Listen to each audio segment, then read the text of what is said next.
मैं हमेशा से ही साहसी किस्म का इंसान रहा हूँ। मैं पेशे से पत्रकार हूँ और छोटे छोटे शहरों और उनकी समुदायों की खबरें करता हूँ। मेरे बॉस ने मुझसे संपर्क किया कि मैं एबोनी शोर नाम की एक छोटी सी द्वीप की खबर कवरेज करूँ जहाँ पर्यटन बिल्कुल नहीं है। एबोनी इतना अज्ञात था कि वहाँ आधिकारिक हवाई अड्डा तक नहीं था। आपको वहाँ पहुँचने के लिए दूसरी किसी छोटी से नाव पकड़नी पड़ती थी। जब मैं पहली बार वहाँ पहुँचा तो कुछ तो अजीब सा लगा। वहाँ भीड़ भाड़ या हलचल नहीं थी जो मैं बाकी दूसरे द्वीपों में देख चुका था। धूप घने कोहरे में छुपी हुई थी जो पूरे द्वीप में फैली हुई थी। जगह लगभग सुनसान सी लग रही थी। फिर भी मुझे अपना काम करना था। प्लान था कि कम से कम 1 महीना वहीं रुकूं ताकि सचमुच महसूस कर सकूं कि द्वीप पर रहना कैसा होता है। मैं पूरा दिन सफेद हाथी पर घूमता रहा और अलग अलग जगहों पर खाता रहा। जो लोग मुझे दिखे उनके चेहरे पर डर साफ नजर आ रहा था। जैसे ही मैं आगे बढ़ा सड़क के कोने पर एक बेघर आदमी दिखाई दिया। उसके हाथ में एक बोर्ड था जिस पर लिखा था, हम सभी खाना पाने के लिए काम करते हैं। मैं नीचे झुका और उसके लिए जो कुछ पैसे थे दे दिए। तभी अचानक किसी ने उसका लगभग खाली कैन गिरा दिया। मैं ऊपर देखा तो एक चिड़चिड़ा बूढ़ा आदमी मुझ पर तंज कस रहा था। उसने कुछ बोला कि वृषभ के लंबे बाल नहीं होते, फिर चला गया जब तक कि धुंध ने उसकी छवि बिल्कुल ढक नहीं दी। मैं उसके बर्ताव के लिए माफी मांगी और जमीन से सिक्के उठाने लगा। तभी बेघर आदमी ने अचानक मेरा हाथ पकड़ लिया। तुम्हें अब यहाँ से चले जाना चाहिए। उसकी अचानक धमकी से मैं दंग रह गया। क्या एबोनी के सारे लोग वृषभों के प्रति इतने रूखे होते हैं? मैं उठ खड़ा हुआ और उन्हें वहीं छोड़ गया, उस पूरी बातचीत से घबराए हुए। उस रात मैं समंदर के पास एक होटल में रुका। इतना करीब था कि मेरे कमरे से समंदर की लहरों की आवाज साफ सुनाई दे रही थी। मैं लेट गया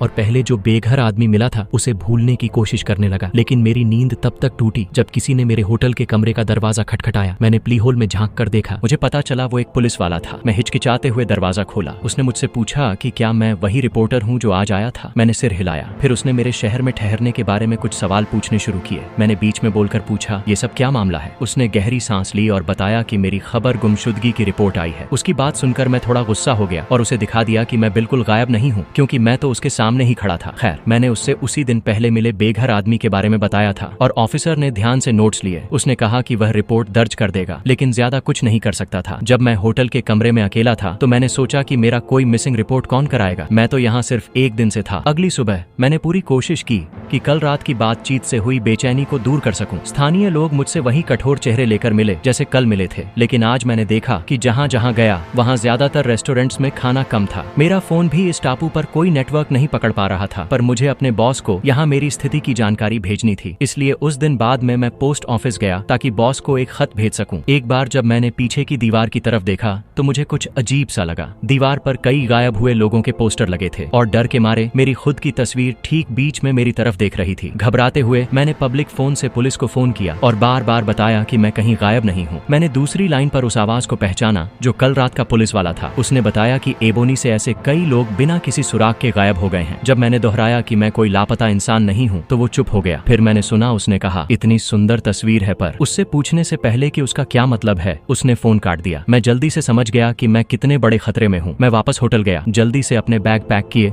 और शहर छोड़ने की तैयारी करने लगा। मुझे पता ही नहीं था कि क्या हुआ था या मेरा चेहरा गायब लोगों के पोस्टर पर क्यों था, लेकिन मैं यहाँ रुककर ये जानना नहीं चाहता था। मैं मछली पकड़ने वाले डॉक पर बोट के आने का इंतजार कर रहा था जो मुझे घर जाने के लिए अगले द्वीप तक ले जाए। धुंध में दूर एक नाव दिखाई दे रही थी। उस पर एक मछुआरा अकेला था। जैसे ही वह डॉक पर पहुंचा मैंने उससे पूछा कि क्या वह मुझे अगले द्वीप तक ले जा सकता है ताकि मैं हवाई अड्डे तक पहुंच सकूं। उसने हाँ में सिर हिलाया। मैं नाव में चढ़ गया और हम एबोनी से रवाना हो गए। मेरी छाती से एक राहत की सांस निकली। मुझे लगा जैसे पहली बार मैं बैठ सकता हूँ। दूर होते हुए भी मैं पीछे मुड़कर द्वीप को देखने लगा। मैं मछली पकड़ने वाले घाट पर खड़े लोगों की परछाइयां देख सकता था। मैं थोड़ा हंस पड़ा। मैं उस भयानक द्वीप पर जो कुछ भी मेरी तकदीर थी उससे बच निकला था। मैं नीचे बैठ गया और खुद को सोते हुए पाया। जब मैं उठा तो देखा मछुआरा दूर तक देख रहा था। अब उसकी टोपी उतरी हुई थी। मेरे शरीर की हर हड्डी ने तुरंत उसका चेहरा पहचान लिया। वो वही पुलिस वाला था जो पहले आया था। मेरी नजरें उसकी तरफ गईं जहां वो देख रहा था और मैंने काले पेड़ की पहचानी हुई शक्ल देखी। जैसे जैसे नाव धीरे धीरे द्वीप के करीब आई मुझे एहसास हुआ कि मैं कभी यहाँ से जाने वाली नहीं हूँ।